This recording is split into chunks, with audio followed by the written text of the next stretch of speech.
Greetings, my dear truth seekers.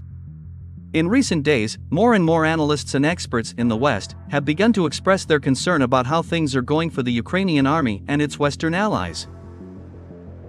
My friends, I noticed that even the most ardent Western propagandists began to recognize that the risk of the defeat of the armed forces of Ukraine is increasing every day.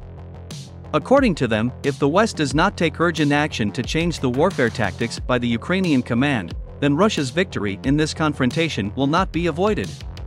All these fears are also confirmed by war correspondents, who see with their own eyes the deplorable situation of the armed forces of Ukraine and foreign mercenaries, the so-called soldiers of fortune, who arrived in Ukraine to protect democracy from the terrible Russian bear.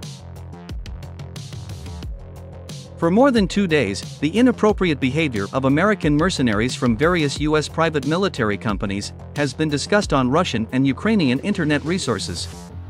On the internet, it is increasingly possible to find recordings with radio interception of the Ukrainian military, where they complain about American mercenaries.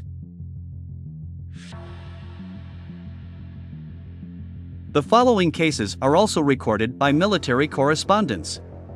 According to them, American mercenaries are trying in every possible way to avoid clashes with Russian troops.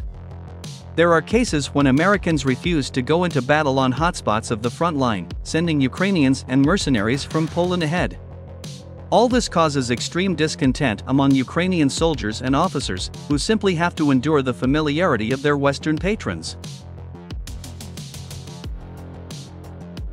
On the other hand, Americans should not be blamed. Please don't get mad at them.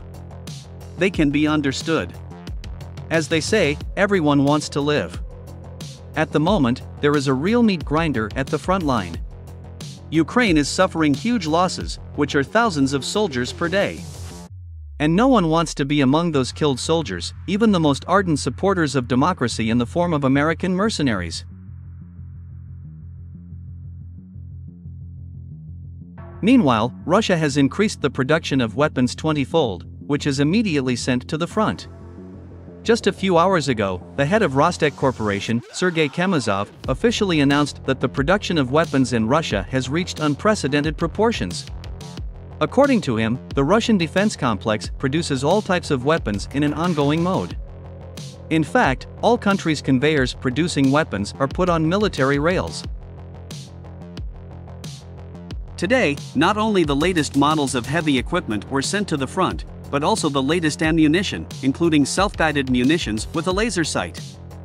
The West, led by the United States, is nervously watching what is happening, and wondering how Russia manages to maintain such a pace of weapons production against the backdrop of severe economic sanctions.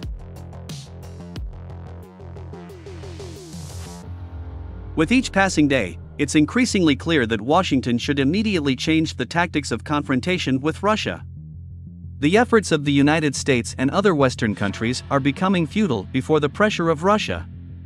If in the coming weeks, the United States does not develop a new plan to support Ukraine, then Russia's victory will become irrevocable and unconditional.